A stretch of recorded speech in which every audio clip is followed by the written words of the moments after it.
What's going on, guys? So, anybody that builds stuff always knows that there's setbacks somewhere. It's bound to happen, and it happened to me. So I got a few setbacks that we're gonna work out here. So I'm gonna show you a lot of stuff that's been done. This episode's kind of just a glimpse of everything I've done so far, showing you where some hiccups are, and show you basically the cost of the little things that you're gonna need to do a setup like this. There's a lot of like little things on the back end that are gonna cost a fair amount of money. So just forewarning everybody that's trying to do, similar setups and, make stuff really nice the first time around. So basically what I did is I took the filters off, as you can see, because I went to go have all my lines made for fuel and realized that I was a dummy and ordered the wrong ones. So they're the right filters, they just have -6 fittings on them instead of -8, which is what I'm using to run the methanol from the tank. So those are getting shipped back, and as soon as they get them, they're going to drop ship the new ones with -8 fittings on the end. What does that mean now? That means as soon as I get those back, I can mount them up and then just basically hook up the plumbing to them. Now the plumbing, so I just went to go pick out all my fittings and get the lines made, stuff like that for the car, and I was blown away by the amount of money that it costs to do this. So it's about 15 feet of line, and a good amount of fittings, just from where the lines break and start and break and start, and that's a fitting per end, and it gets pretty pricey. So for all the fittings I need in the fuel lines, the place I went to quoted me, granted it's just this stuff, right? All that stuff, right? 15 feet of line, stuff like that, almost $300. And that's for AN fittings and all -8 stuff. Now I'm finding cheaper solutions online for the same hose and the same fittings. It's just cheaper, so I probably order it online since I have time anyway, and maybe save close to $100 just because it's online, not at a store. I don't know why it's like that, but they're almost the same exact brand, and basically the same outcome. Now, for the cool stuff, for people that I've been seeing, I've leaked a couple pictures to some of the pages I'm on, but I'll show you what we accomplished. So I'm going to come in here slow so I don't ruin all of it at the same time. Alright, so the intake manifold and JMF are mounted up. I got some stuff mocked up. The fuel cell is just sitting back there. It's not mounted yet. Got my fittings correct for this. It's for the pump, so as soon as the filters come in, they'll be good to go. So for the money shot here, boom, the turbo is mounted. All right, there's a lot of fab work that had to be done to fit it, and made it work. The feed line is already ran right here. The only thing I got to do is go hook it up to the block down there, and then I just need my return line. But yeah, the turbo is massive, and it is coming along. Damon Motorsports vacuum block is on. Got most of my lines ran. The empty ports are basically for, the blow-off valve, the god damn it, the fail-safe, the wastegates boost line is going to run up to the EBCS, and then yeah, so on and so forth. The fuel rail and the compressor housing on the turbo will be painted gold to match the Damon parts, and then the fuel filters that I had mounted down there, and it should look pretty slick.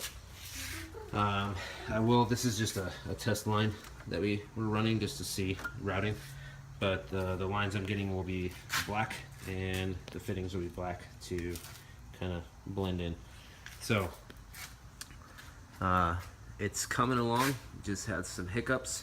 I know I was explaining a lot of things that we were doing. Oh, the battery, the new battery is mounted, the new Odyssey battery.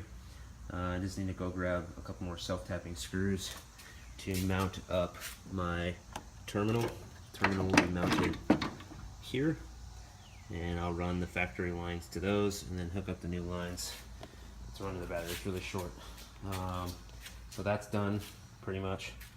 Intercooler piping, I got the HTP hot side kit, which the other pipe is down here. The only thing I'm going to have to get is a coupler that's pretty decently long, maybe about 6 inches, that goes from here to the pipe to connect it. Obviously still got to unbolt my coolant line and factory oil return. That's easy shit that I'll just clean up when we get towards the end. But yeah, we're just at a roadblock right now, just because I'm going to have to wait on those filters, and I'm just repricing out these lines and fittings, just trying to make sure I get it all right the first time. So I'm not coming back to this and doing it again. The paint came out awesome on the Mani and the manifold, or in the valve cover. It looks awesome. I really wanted to paint this the same color just to have it done, but I also really want to just make sure it's done right, because I'm all about having it look good. So it's gonna go with the gold and, you know, theme I got going on. But yeah, just so this episode is gonna come to an end. Thanks for watching. I'll try to get as much filming as I can done before I leave. I'm going on vacation for the next week and a half, so I'll get done what I can. I'll film it, and then when I come back and have more of the stuff, you know, set in and what I'm going to do, I'll have more footage, and there'll be a video coming out right after that. So, all right, what's going on? Hey, just one thing, couple things before I let you guys go that I forgot to mention earlier. Just wanted to show you guys a couple things on the car that I didn't mention earlier that you might be wondering about.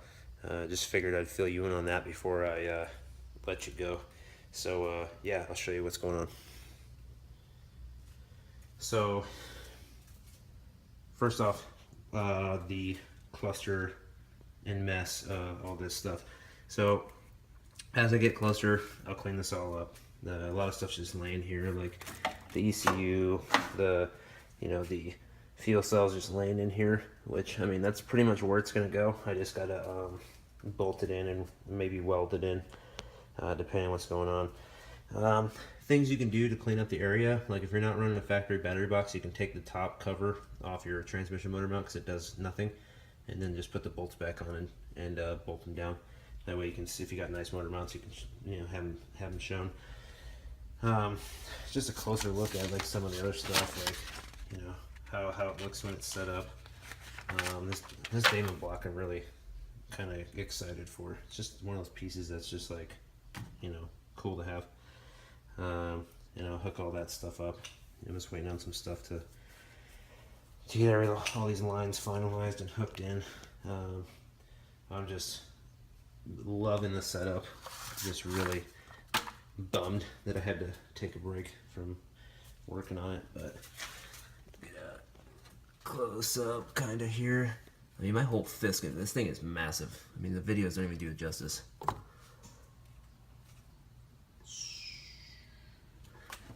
Can't wait. But yeah,